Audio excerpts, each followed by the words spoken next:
Al-Fatihah.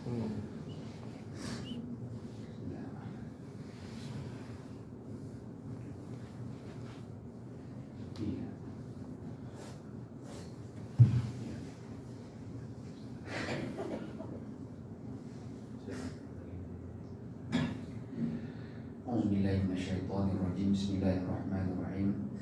Assalamualaikum warahmatullahi wabarakatuh. Alhamdulillahirabbil alamin wa bihi nasta'in. Asyhadu an la ilaha illallah wahdahu la syarika lah. Wa asyhadu anna sayyidana Muhammadan abduhu wa rasuluh. Allahumma shalli wa sallim wa barik ala sayyidina Muhammad wa ala alihi wa sahbihi wa barik wa sallim. Rabbi shrah li sadri wa yassir li amri wahlul 'uqdatam min lisani yafqahu qawli. Amma ba'd. Muslimin dan muslimat yang dirahmati oleh Allah, alhamdulillah, sama-sama kita panjatkan lafaz syukur kepada Allah Subhanahu wa taala yang masih lagi mengizinkan kita untuk terus hidup di muka bumi Allah dalam keadaan sudah tentu kita semua tidak mahu keadaan kita berada dalam keadaan yang buruk, apatah lagi melakukan kemaksiatan kepada Tuhan. Walaupun ada kalanya bila ditanya kenapakah kita cenderung untuk melakukan kemaksiatan, boleh jadi sebahagian daripada kita akan menyebutkan kerana dia melegakan, kerana dia menghilangkan keresahan, menghilangkan kebingungan dalam kepala kita. Daripada satu aspek kita akan kata ya betul, ia akan menghilangkan keresahan, kebingungan dan apa jugalah perkara-perkara yang berkaitan dengannya.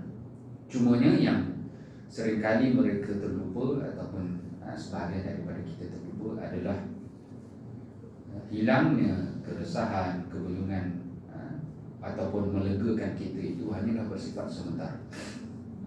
Itu kita akan dapat lihat apabila selepas daripada melakukan kemaksiatan dan keburukan, biasanya kita akan rasa something wrong, perasaan gundah gulana, bermaksud dia tidak bertahan. Berbeza dengan apabila kita mengambil wudu, kita tunaikan solat 2 rakaat, kita membaca Quran, kita melakukan kebaikan, supaya bersedekah tolong orang, kita akan rasa satu perasaan lega yang berpanjangan. Maka itu perbezaan yang selayaknya mematangkan kita apabila masuk ke tahun 2023 untuk beralih daripada tabiat yang buruk yang kita sifatkan sebagai melegakan, tetapi sebenarnya lega hanya sementara, kepada tabiat yang baru, iaitu melakukan ketaatan kebaikan kepada Allah Subhanahu wa taala supaya kelegaannya adalah berkekal. InsyaAllah kita ambil sikit masa tengah hari ini, kita nak kongsi rentetan daripada topik pada bulan yang lalu berkaitan tentang fasa awal dakwah di Madinah, ataupun kita selalu sebutkan sebagai tajuk hijrah Nabi daripada Mekah ke Madinah. Yang pertamanya, dalam lipatan Al-Quran ataupun generasi-generasi awal daripada Nabi SAW, sebahagian besar daripada mereka melakukan hijrah dengan makna berpindah daripada tempat ke suatu tempat yang lain. Yang dimulakan dengan Nabi Adam alaihissalam. Nabi Adam alaihissalam boleh kita katakan individu pertama yang berhijrah, iaitu daripada syurga ke muka bumi. Apabila berlaku peristiwa yang dikehendaki oleh Allah, Nabi Adam alaihissalam tidak berjaya mengikuti perintah untuk tidak memakan apatah lagi mendekati satu pokok yang dilarang oleh Allah. Lalu Allah Ta'ala menyebutkan, wa ya Adam uskun anta wa zawjukal jannah, hinggalah kepada akhir ayat, iaitu perintah untuk Allah Ta'ala meminta Nabi Adam berhijrah ke bumi. Maka menjadilah Nabi Adam sebagai bapa kepada kita ataupun kepada manusia. Itu kisah Nabi Adam alaihissalam. Nabi yang berikutnya adalah Nabi Nuh alaihi salam. Nabi Nuh, walaupun ada sarjana yang menyebutkan Nabi Nuh berada di satu tempat, maksudnya adalah tempatnya. Tetapi kalau kita amati daripada sumber Quran, hadis, daripada sumber yang sahih, sebenarnya tak ada maklumat. Bermaksud kalau kita tanya kat manakah tempat Nabi Nuh berdakwah, sebenarnya susah kita nak jawab tu. Walaupun ada dapatan-dapatan, tetapi dapatan tersebut sumbernya adalah bukan pada level yang utama. Cuma kalau kita nak pakai, tidaklah sampai tahap haram berdosa. Cuma kita nak didik diri kita supaya berhati-hati apabila menyampaikan cerita perihal generasi awal, terutamanya daripada kalangan para rasul.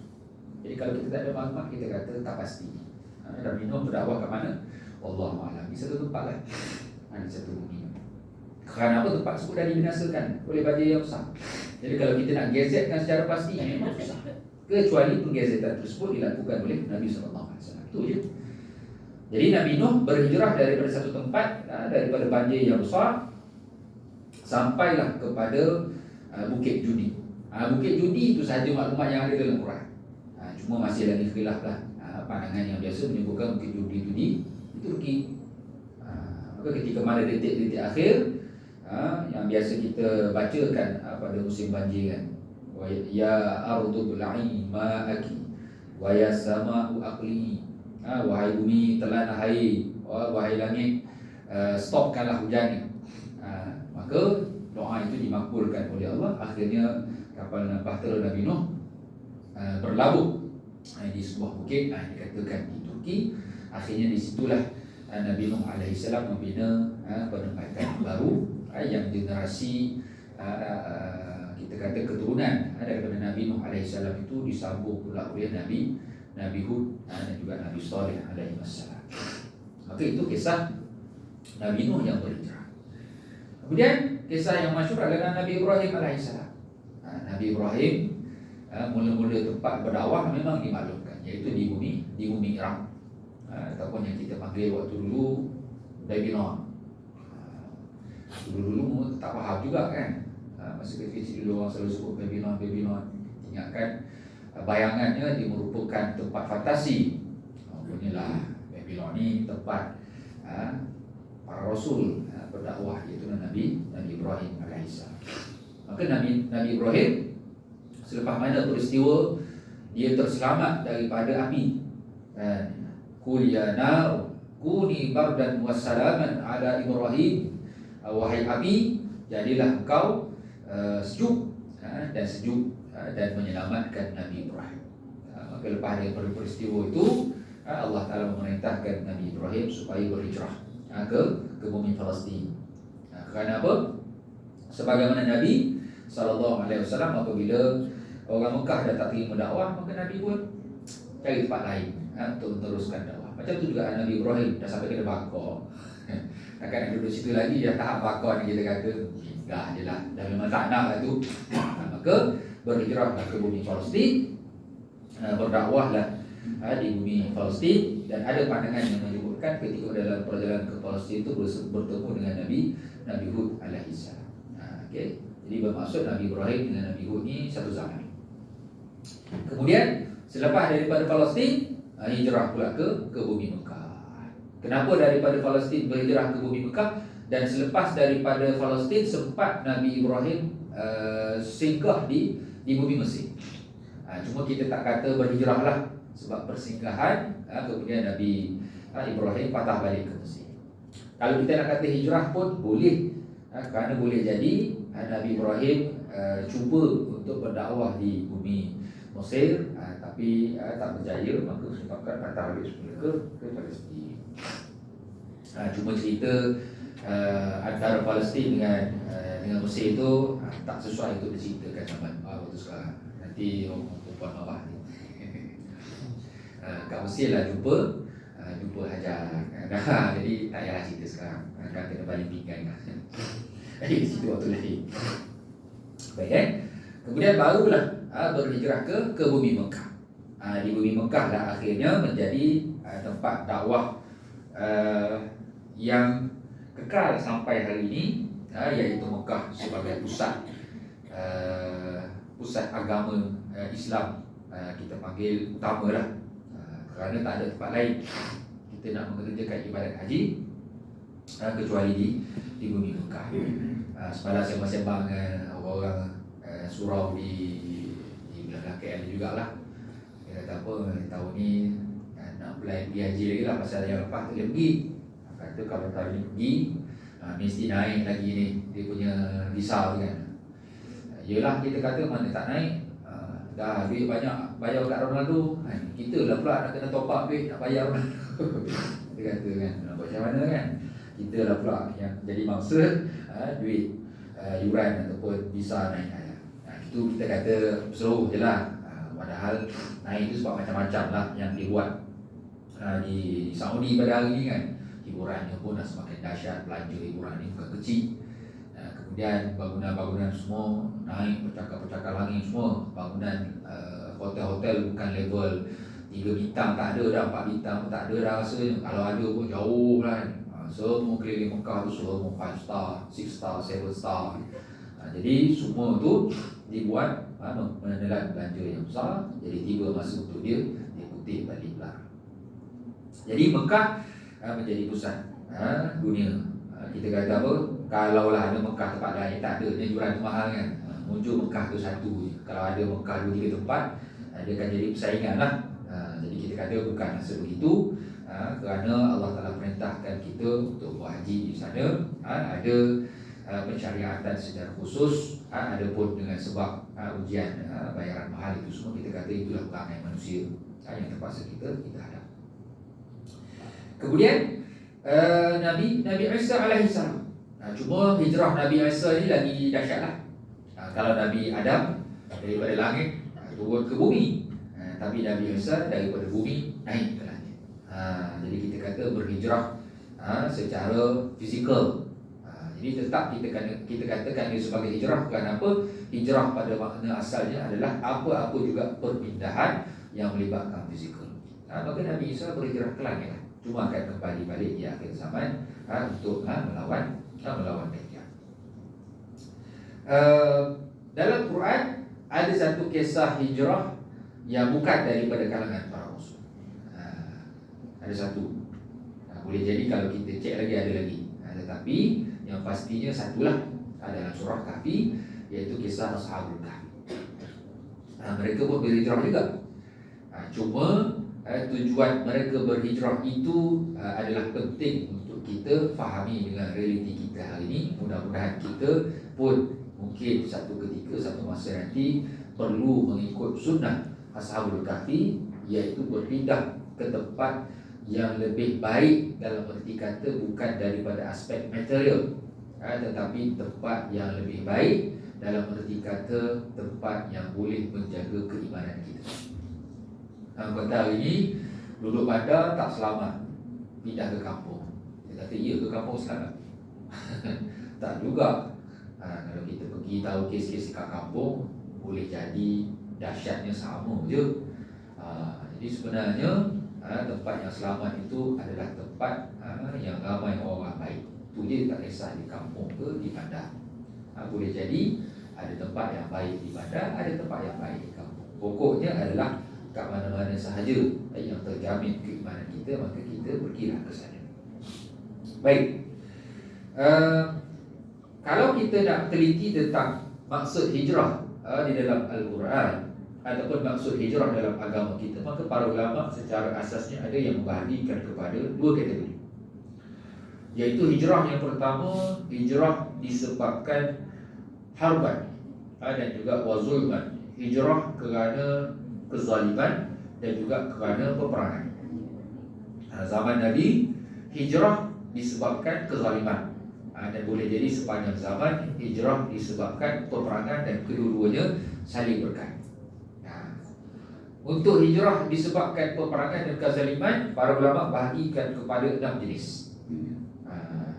Yang pertama, hijrah daripada negara yang berperang kepada negara yang tidak berperang, ataupun lebih tepat kita kata negara kufur kepada negara Islam pun boleh juga.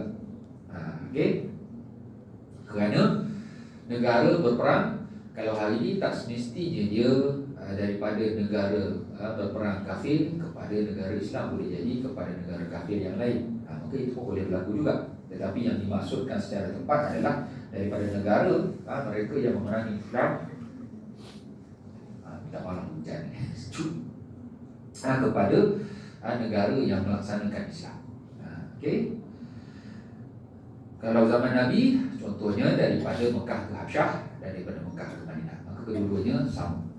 Boleh jadi di Habsyah itu bukanlah pada asalnya negara Islam pun, tetapi negara yang lebih selamat daripada ancaman musuh. Yang kedua daripada negara bid'ah. Ini saya pun tak pasti nak bahaskan daripada aspek yang mana, tapi boleh jadi kalau dalam realiti hari ini, tempat yang terlalu kuat mengamalkan ritual-ritual, perilaku-perilaku yang macam Islam, tapi sebenarnya betul ke Islam? Ada satu web yang menyenaraikan beberapa 7 ke 9 ajaran bukan Islam, tetapi persamaan dengan Islam tu banyak. Saya tak ingat nama ajaran, tapi kalau kita tengok memang pakai jubah, pakai serban, siap pakai telekung. Tapi ajaran tu kita kata mana ni bukan Islam ni, tapi memang sangat-sangat mengelirukan. Maka boleh jadi itu yang dimaksudkan dengan bid'ah. Zikir kan, macam dengan zikir elok je, tapi kalau kita tahu makna dia, apa dia zikir pun kita tak tahu. Begitu juga adanya kumpulan selawat ataupun kita panggil qasidah yang digabungkan semua agama. Ada. Jadi kalau kita join geng ni, sudah kita dengar macam bunyi zikir je, macam menenangkan hati. Cuba cek betul-betul, takut bukan. Ada yang cuma di peringkat antarabangsa lah, bukan di Malaysia, di luar daripada Malaysia. Yang ketiga, tempat kawasan yang dominan perkara-perkara haram pun kalau boleh kita cuba elakkan. Maksudnya dalam realiti hari ini berkait rapat dengan tempat pekerjaan lah. Kalau memang kita kata perkara haram itu dominan, maka eloklah kita lari. Cuma dalam Islam sifir dia agak ketat, iaitu kalau bercampur perkara halal dengan perkara haram, maka yang menangnya adalah haram. Sebab tu kalau kita kata alah benda haram tu sikit je, maka kena hati-hati supaya kita tak terjerumus dengan sifir. Boleh jadi yang haram itu sikit tetapi sebenarnya dia dominan. Itu penting juga kita faham. Yang keempat adalah berhijrah kerana melarikan diri daripada disakiti secara fizikal. Ini memang merujuk kepada sirah berkala berhijrah ke Madinah. Memang para sahabat ni minta kepada Nabi, boleh tak nak berhijrah? Yang pertama ke Habsyah.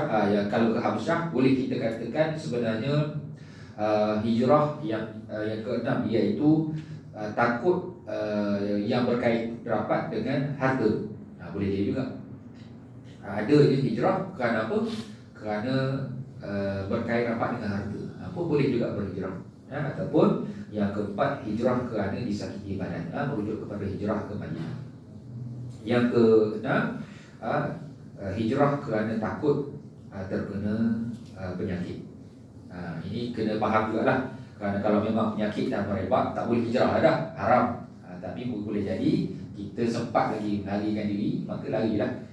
Contoh kalau kita berada di satu tempat, ada orang baru kena, mungkin sempat kita lari. Tapi kalau dah merebak, memang haram lah pula untuk kita melarikan diri, kerana boleh jadi akan menyakiti orang lain. Ini contoh-contoh cerita hijrah supaya kita tidak semata-mata fokus kepada memahami hijrah itu adalah pada peristiwa hijrah Nabi daripada Mekah ke Madinah. Rupa-rupanya di dalam Al-Quran membekalkan cerita-cerita hijrah sepanjang zaman yang juga boleh kita jadikan sebagai pedoman bersama. Baik, Bila kita nak fokuskan kepada hijrah Nabi ke Madinah, ada beberapa poin yang saya sempat senaraikan 10. Sebab kita nak share, kita tahulah dari 10 poin yang saya senaraikan. Kita cubalah insyaAllah. Baik.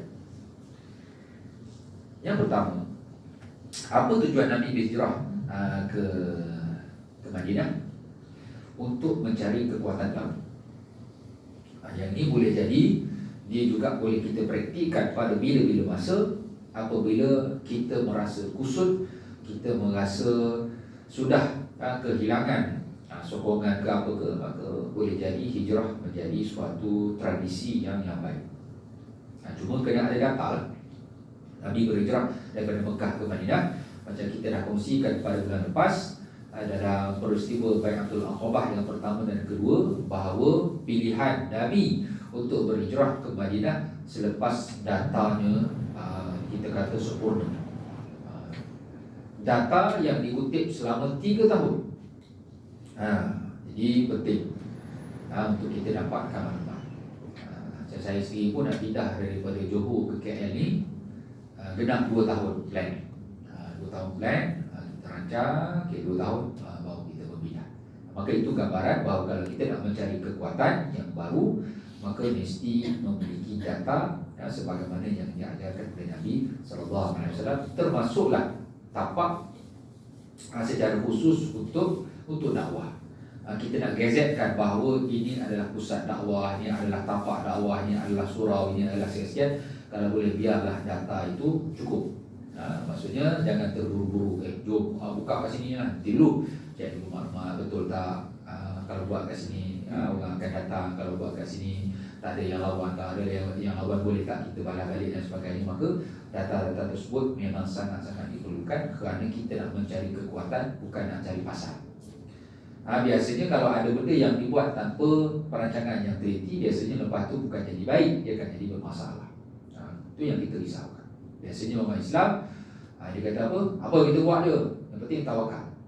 Sebenarnya itu yang salah tu. Kita akan boleh fahami daripada peristiwa hijrah, daripada sejak perjanjian Aqabah lagi sampai habis peristiwa hijrah, makna tawakal Nabi sangat-sangat bercanggah dengan makna tawakal yang digunakan pakai oleh sebahagian daripada kita. Kereta dah sepi belum? Ya, insyaAllah tawakal. Itu bukan tawakal tu. Itu bukan tawakal. Breakdown, masuk up status. Allah diuji, kereta rosak tengah jalan. Sebenarnya kita kata awak yang cari masalah. bukan bertawakal tu. Kan itu biasa berlaku. Jadi sebab itu untuk praktikkan makna tawakal, penting untuk amati balik apa yang disebutkan oleh Allah, falyatawakkal 'alallah. Tawakal itu secara cerita fokusnya memang kita boleh dapati daripada kisah hijrah. Okey. Yang kedua, melalui Bai'ah Aqabah yang pertama, yang kedua, maka penduduk Yathrib menerima Islam. Kemudian dalam fasa tersebutlah Nabi hantar Mus'ab untuk mendapatkan keyakinan, termasuklah mengajarkan mereka tentang Islam dengan sebenar-benar pemahaman. Yang ketiga yang kita boleh sebutkan adalah beberapa kronologi penting sepanjang hijrah tersebut yang membuktikan kepada kita betapa baginda SAW sangat-sangat detail perancangan. Kita sebut secara umum, mana yang boleh kita ambil pengajaran itu kita akan sebutkan. Yang pertama, Nabi, Sayyidina Abu Bakar dan juga Sayyidina Ali. Sebenarnya kalau kita campur lagi, Sayyidina Abdullah bin Abu Bakar, Asma bin Abu Bakar, ini adalah mereka yang hijrah paling akhir. Selain daripada Nabi dan Abu Bakar, tim untuk bantu Nabi berhijrah itu pun penting juga. Kalau kita kata dalam filem tu memang watak utama hero je, tapi kru-kru yang belakang ni jangan lupa. Jadi mereka juga menjadi watak penting untuk menjayakan misi dakwah Nabi itu. Baik. Apa signifikan Nabi berhijrah paling akhir? Ini adalah sikap tanggungjawab seorang pemimpin. Sehingga kan Abu Bakar sebenarnya nak hijrah awal dah. Abu Bakar jumpa Nabi, minta izin, boleh tak aku nak berhijrah dah. Nabi maklumkan kepada Abu Bakar bahawa tunggu sekejap lagi, kerana aku belum lagi diizinkan untuk berhijrah. Apa maksud dia? Maksud tersiratnya adalah Nabi nak Abu Bakar yang teman Nabi. Awal hal ramai sahabat-sahabat lain lagi, tapi Nabi minta Abu Bakar yang teman Nabi. Maka ini signal yang awal yang disebutkan oleh Sayyidina Umar dalam peristiwa pelantikan khalifah selepas kewafatan Nabi, bahawa Nabi memang gazetkan Abu Bakar itu sebagai orang yang paling layak menggantikan Nabi.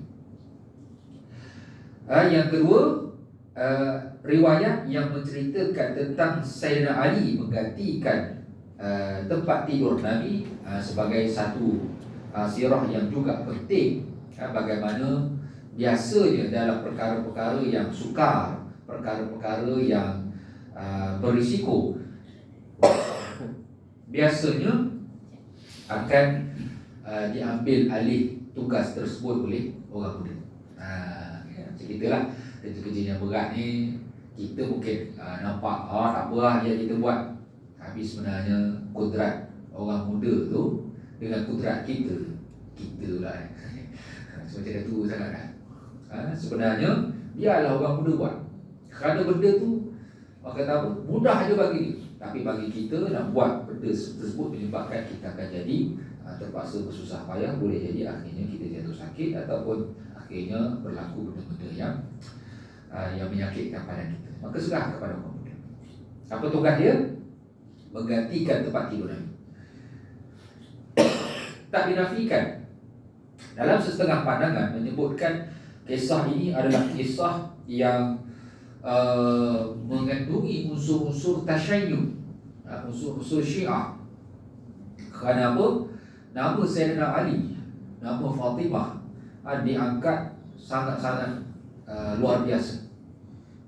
Cuma daripada aspek keadilan, apabila kita menilai dapatan sirah, memang tak dinafikan Sayyidina Ali memang banyak hebat.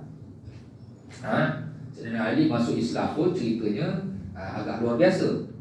Dia sendiri yang meminta untuk masuk Islam.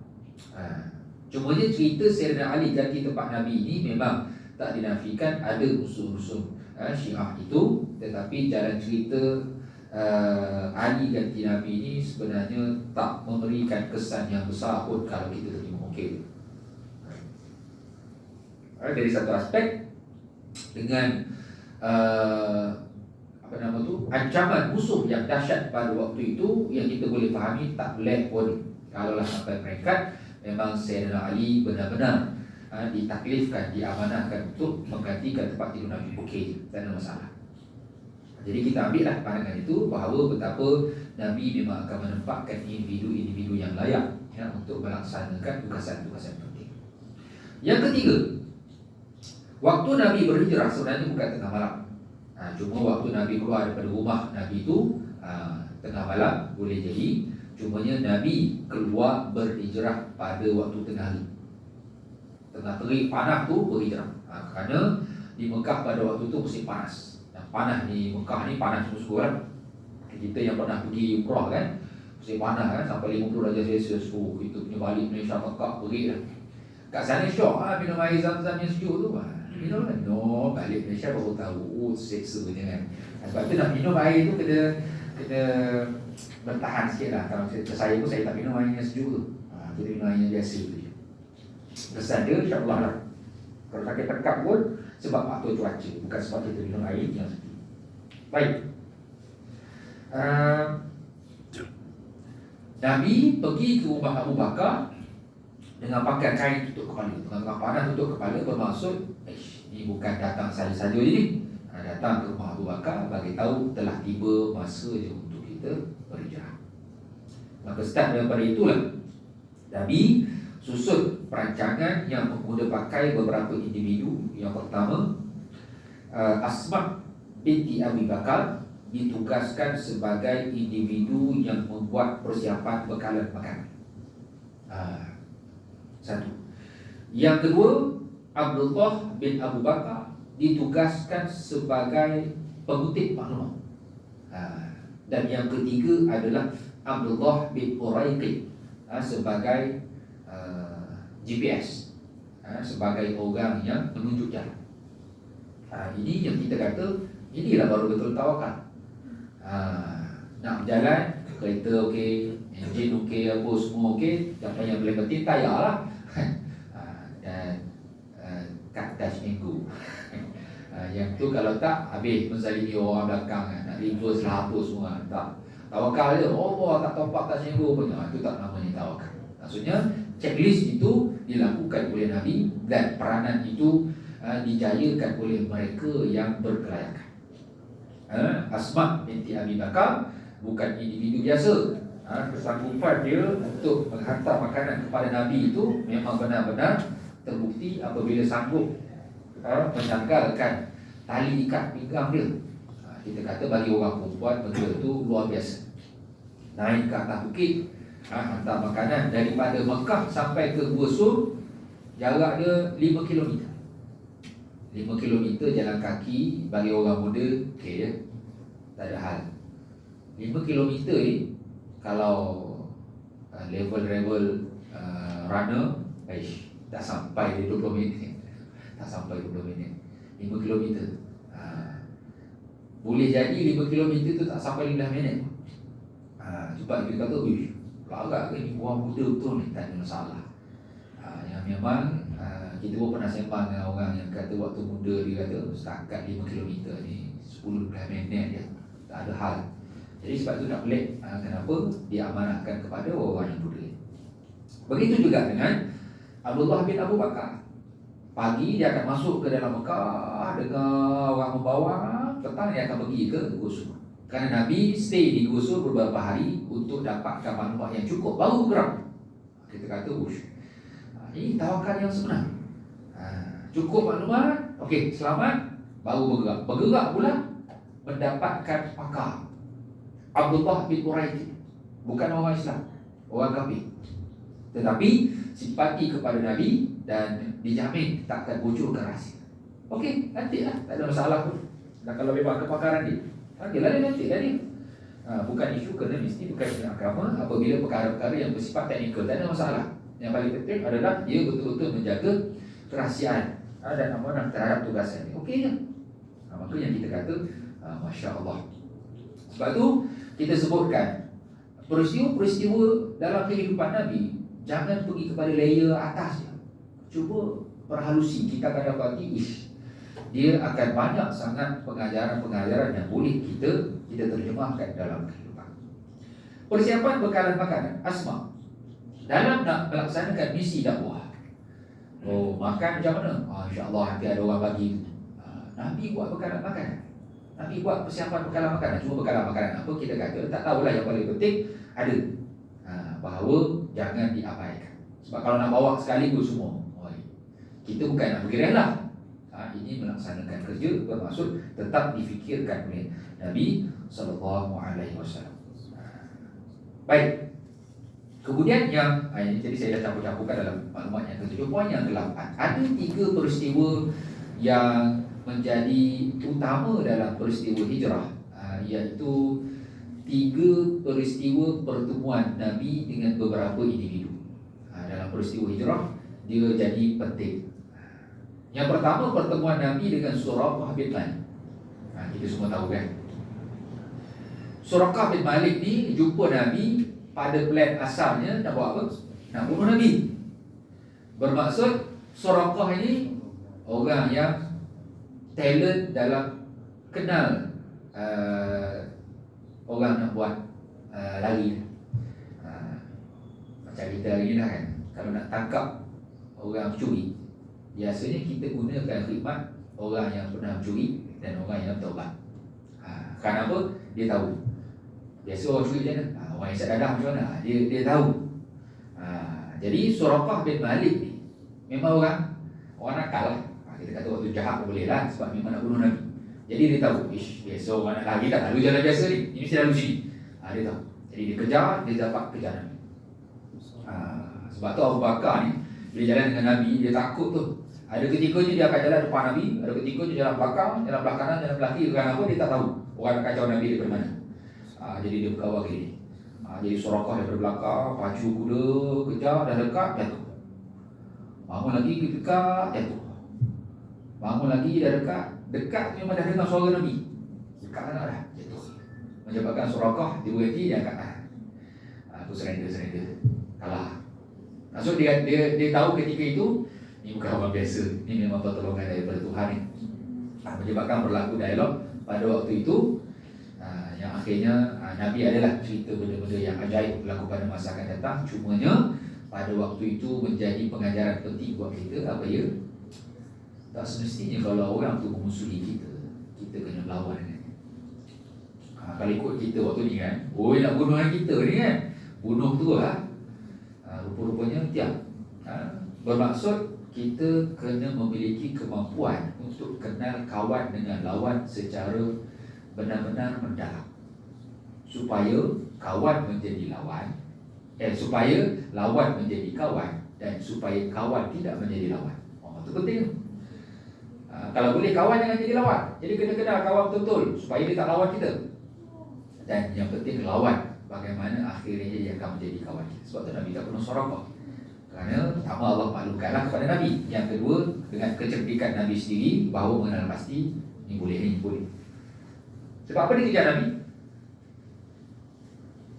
Sebab dia orang muda, dapat pula offer, nak job tak? Job pula 100 ekor unta. Tak nak? Nak tak bisnes kejam? Siapa orang muda tak cari kan? Siapa orang muda tak cari? Bermaksud dia ada something yang dia nak.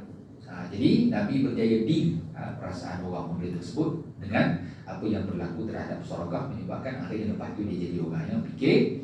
Kerana dia ada satu azam yang tinggi. Biasanya orang yang ada satu target yang tinggi ini bermaksud kalau berjaya alihkan potensi dia kepada kebenaran, insya-Allah dia akan jadi orang yang sangat bermanfaat. Dan buktinya dia masuk Islam dan menjadi orang yang penting. Yang kedua, kisah Ummu Ma'bad. Kisah Ummu Ma'bad, kita kata tahap kepentingannya macam mana, iaitu Nabi singgah di kemah Ummu Ma'bad dan berlakulah beberapa dialog antara Nabi dengan Ummu Ma'bad dan suaminya.